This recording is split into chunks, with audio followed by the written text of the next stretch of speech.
డబ్బు, అనారోగ్యం, ఉద్యోగం, వ్యాపారం, అప్పులతో బాధపడుతున్నారా? మీకోసమే మేనిఫెస్టింగ్ మిరాకిల్స్ 11 డేస్ ప్రోగ్రామ్.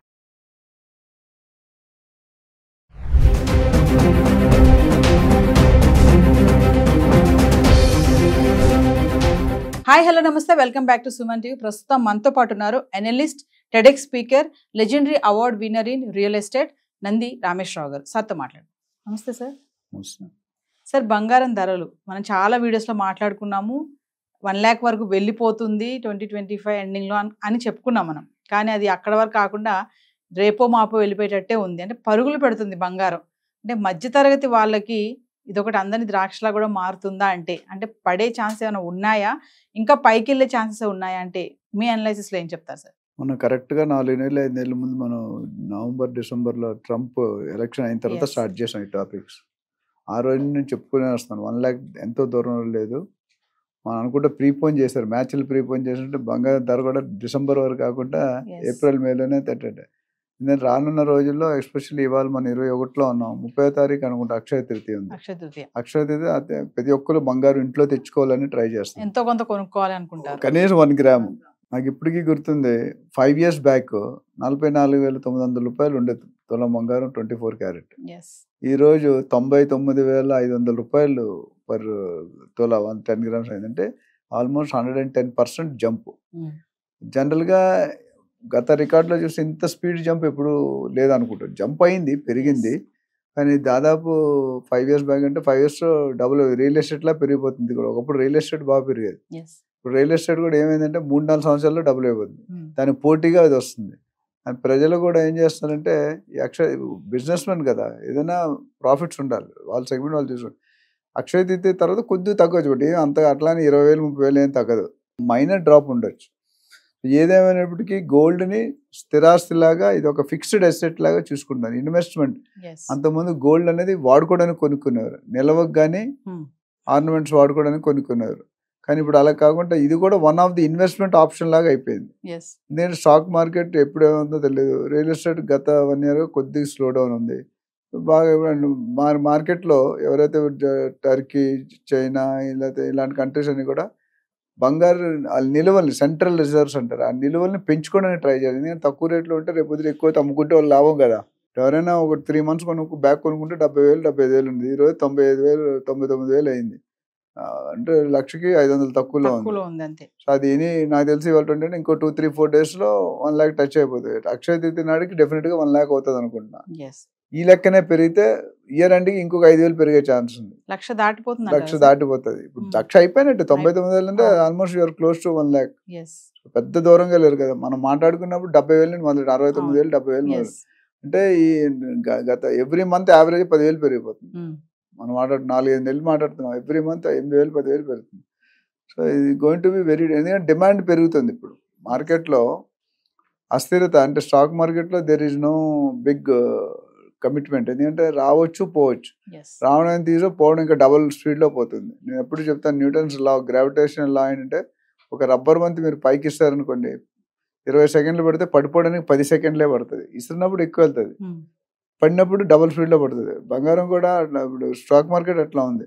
ఇప్పుడు ఏమైనా ఈ 3 ఆప్షన్లో చూసుకుంటే రియల్ ఎస్టేట్, గోల్డ్ కొద్ది బాగుంది. రియల్ ఎస్టేట్ ఎప్పుడు కూడా నెంబర్ ఆఫ్ టైమ్స్ పెరుగుతుంది, అంటే ఎక్కువ రిటర్న్స్ ఉన్నాయి. గోల్డ్ కూడా దానికి పోటీగా వస్తున్నట్టు అనిపిస్తుంది. అంటే నేను కూడా హమ్కిసే కంపెనీ, నేను కూడా దేనికి తగ్గిపోను, నేను కూడా నాకు కూడా ఒక వాల్యూ ఉంది అన్నట్టు అట్లా ఉంది. సో దీనికి కారణాలు అనేకమైన ఉన్నాయి. మనం అంతకుముందు మాట్లాడుకున్నాం, దేశాల మధ్య యుద్ధాలు, ట్రంప్ తాలూకా నిర్ణయాలు, టారిఫ్ ఎఫెక్ట్ కూడా బాగానే పడుతుంది. టారిఫ్ పడుతుంది, డాలర్ వీక్ అవుతుంది. అంతకుముందు రూపీ వీక్ అయింది. ఇప్పుడు కొన్ని రోజుల్లో ఈ తీసుకున్న పరిణామాలు అంటే డిస్టెన్స్ వల్ల చాలా ఇంపాక్ట్ అనేది ఉంది. ఇప్పుడు ఎంప్లాయ్మెంట్ పోతుంది, తీసేస్తున్నారు. తర్వాత సెల్ఫ్ డిఫెన్స్ అంటే సెల్ఫ్ సస్టైనబిలిటీ చూసుకుంటాం. మన దేశం రావాల్సిన ఉద్యోగాలు కానీ డబ్బులు కానీ ఇతర దేశాలు పోతున్నాయి, India, China, Japan, Mexico, Panama, ఇవన్నీ, కెనడా, అవి సెల్ఫ్ డిఫెన్స్లో పెట్టుకుంటున్నాడు. ఆయన కాపాడుకుంటాడు, బయట వాళ్ళు రానియకుండా మ్యాక్సిమం ఉండాలి. మన వాళ్ళే ఉద్యోగాలు చేసుకోవాలి, మన వాళ్ళే బిజినెస్ చేసుకోవాలి, మన వాళ్ళే సంపాదించుకోవాలి. వీసా రూల్స్ అవ్వచ్చు, గ్రీన్ కార్డు సిటిజన్షిప్ అవ్వచ్చు, లేకపోతే పెట్రోల్ కావచ్చు, డీజిల్ కావచ్చు, ఇవన్నిటి మీద కూడా ఏమంటే ఇంటర్నల్గా రిసోర్సెస్ డెవలప్ చేసుకోండి, మనం బయట మీద డిపెండ్ అవ్వద్దు. ఎంత ఎక్స్టెంట్కి వెళ్ళారంటే ట్రంప్ గారు ఒక సపరేట్ టీం పెట్టి అది ఓన్లీ రిక్రూట్మెంట్ అండ్ ట్రైనింగ్. మనం భారతీయులకి లేకపోతే చైనా వాళ్ళకి జపాన్ వాళ్ళకి టర్కీ వాళ్ళకి ఇచ్చే బదులు మనం ఎందుకు డెవలప్ చేసుకోవాలి మనం స్కిల్స్. కానీ ఓవరాల్గా మనం తీసేస్తే ఆయన కూడా కొద్దిగా లాస్ అనేది ఉంటుంది. అంటే ఆయన ట్రంప్ ప్రకారం ఆయన దేశాన్ని ఆయన కాపాడుకోవడం తప్పు లేదు, మనకి తప్పుగా అనిపిస్తుంది. ఎందుకంటే మనం ఇంతవరకు కంఫర్ట్ జోన్ ఉండి ఇప్పుడు కంఫర్ట్ జోన్ లాగేసి టైట్ చేస్తున్నాడు. ఎవ్రీడే ఉచ్చుని బిగించుకుంటుంది, కొంత గ్యాప్ ఉండేది, స్లో ఇంతవరకు వచ్చేసింది పేకల్లో. ఇంకా ఫర్దర్ ఏంటంటే ప్రాణం పోవడమే ఆ లెవెల్కి వచ్చింది. అంటే సార్ ఇప్పుడు ముందు అక్షయ తృతీయ ఉంది కదా సార్ 30వ తారీఖు, మరి అప్పటికి ఏమైనా తగ్గే ఛాన్సెస్ ఉంటాయంటారా? నేను తగ్గదు అనుకుంటా అక్షయ తృతీయ, ఎందుకంటే డబ్బులు వచ్చేది ఎవరు వద్దంటారమ్మా, లక్ష్మి ఈస్ కమింగ్. అంటే పెరుగుతుంది కదా సార్, మరి కొనడానికి ఏమైనా వెనకంజు వేస్తారా అని అనుకోవడానికి లేదంటారా? మనకి హైదరాబాద్ లో కానీ ఇండియాలో డబ్బులకి ఏం కుదరలేదమ్మా. ట్రెడిషనల్ సెంటిమెంట్ మనకున్న ట్రెడిషన్ ఏ కంట్రీలో ఉండదే ఉన్నది. అంటే వాళ్ళకి రకరకాల ట్రెడిషన్ ఉండేవి. ఇప్పుడు ఒకప్పుడు వాటికన్ చర్చ్లో జనాలు ఎక్కువ ఉండి కలెక్షన్స్ ఎక్కువ ఉండేది. ఇప్పుడు మన ప్రయాగరాజ్లో అవన్నీ record all time record break అయిపోయింది. 62 crores గిన్నీస్ బుక్ రికార్డ్ అంటే అది. చాలా అలా ఇది గోల్డ్ కూడా ఎవరు సెంటిమెంట్ ఉన్నవాళ్ళు అంటే ఇంట్రెస్ట్ ఉన్నవాళ్ళు తగ్గరు, రేటు పెరిగిందని మానేరు. కొంతమంది ఫ్యూ సెగ్మెంట్ ఒక కొంత పర్సెంటేజ్ తగ్గొచ్చు. 1 గ్రామ్ కొనుక్కొని 1/2 గ్రాము, 10 గ్రాములు కొనుక్కొని 5 గ్రాములు వాళ్ళకున్న కెపాసిటీ బట్టి వాళ్ళకున్న దీన్ని బట్టి చేస్తారు. లేకపోతే గోల్డ్ రేట్ అయితే ఇప్పుడు రానున్న రోజుల్లో కూడా ఇప్పుడు మనం యాక్చువల్లీ ఇయర్ ఎండ్కి అనుకున్నాం, ఇది ఇయర్ హాఫ్ కూడా కాలేదు. ఏప్రిల్ అంటే just beginning of the year, first quarter అయింది, రెండో క్వార్టర్. తులం బంగారం కొనాలంటే ఖచ్చితంగా 1,00,000 లకారం దగ్గర అది 24 క్యారెట్ కి. అదే ఆర్నమెంట్ కొనాలంటే ఇంకా ఎక్కువ, ఇంకో 25% యాడ్ చేయాలి. ఆర్నమెంట్ బంగారం దీనికి 8,000 తేడా ఉంటుంది.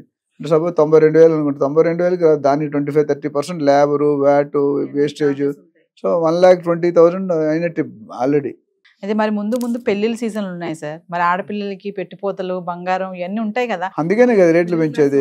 ఇప్పుడు ఏ పెళ్లి కానీ ఎంగేజ్మెంట్ కానీ లేదా ఏ ఫంక్షన్ కానీ బర్త్డే గోల్డ్ లేకుండా ఏదైనా ఫంక్షన్ అని చూసారా? ఏది లేదు. అది ఏ క్యాస్ట్ అయినా, ఏ జాతి అయినా, ఏ మతం అయినా, ఏ ఊరైనా, ఏ విలేజ్ అయినా బంగారం లేక అది ఎనీ క్యాస్ట్ రీజన్ మీద కమ్యూనిటీ మీద లేదు. మార్కెట్లో నువ్వెంత ఇచ్చావు, నా కొడుకు ఎంత వేసాను, నా కూతురికి ఎంత వేసాను, నా కోళ్ళకి ఎంత వేసాను, ఇదే చూసుకుంటున్నారు. సో మీ దగ్గర నా దగ్గర డబ్బులు ఉన్న వాళ్ళు చాలా మంది ఉన్నారండి. సో అంటే Hyderabad has a good potential. ప్రపంచంలోనే భారతదేశంలో అత్యంత గోల్డ్ వాడేవాళ్ళంటే మనం ఒక కంట్రీ. మెయిన్ టన్నుల్లో 20,000 టన్నుల్లో వాడుతున్నాం.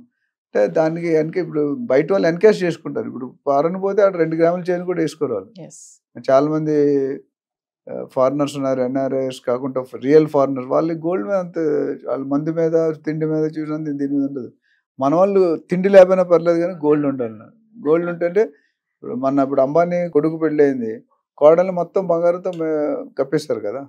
అట్లానే గాలి జనార్దన్ రెడ్డి గారిని ఒక ఆయన ఉంటాడు బెంగళూరులో, ఆయన పెళ్ళి అయినాడు అంతే. జయలలిత కూతురు ఏదో ఒక ఆవిడ. అంటే పెద్ద పెద్దలు ఎవరు చేసినా గోల్డ్ని కేజీలు లెక్క వాడతారు, నాట్ గ్రామ్స్. అంటే మార్కెట్లో ఈ గోల్డ్ రన్ అనేది ఎక్కడ వరకు కొనసాగుతుంది అంటే సార్? అది $1 million క్వశ్చన్ ఇప్పుడు చెప్పండి. ఎందుకంటే మనం ఊహలు అంచనాలు దాటి వెళ్ళిపోతుంది. మనం 1 year అనుకుంటే అది 6 నెలలు కూడా 5 నెలల్లోనే తగిలింది. మనం మాట్లాడేది నవంబర్ డిసెంబర్, అప్పుడు 1 year అనుకున్నాం. 1 year 6 నెలలు కూడా కాలేదు. ఎందుకంటే ట్రంప్ వచ్చాక కూడా నిర్ణయాలు చాలా ఇంపాక్ట్ అవుతున్నాయి. ఎందుకంటే ట్రంప్ తీసుకున్న డెసిషన్ వల్ల lot of impact on the country and lot of impact on the whole world. ట్యాక్స్లు భరించుంటే 100% వేస్తానంటాడు, 100% 125% వేస్తాడు, డబుల్ చేస్తాడు, భయపడుతున్నాడు. అంటే ఆందోళనకరమైన విషయం అలజడి క్రియేట్ చేస్తున్నాడు. అది నిజంగా అవుతుంది అలా. చాలా మంది ఏమంటారు ఫస్ట్ 1 yearలో ఇంత స్టిఫ్నెస్, సెకండ్ థర్డ్ ఫోర్త్ ఇయర్లో ఉండదు అన్నాడు. బట్ ఇప్పటి వరకు January 20 నుండి ఆయన తీసుకున్నాడు. February, March, April కరెక్ట్ 3 నెలలు అయింది. 3 నెలల్లో 300 డెసిషన్ తీసుకున్నాడు ఆయన. ఏ ప్రెసిడెంట్కి ఆ ఘనత దక్కలేదు, ఈయనకి దక్కింది. సో ఆయన చిచ్చరపిడిగా అంటారా లేకపోతే ఏమంటారో తెలియదు.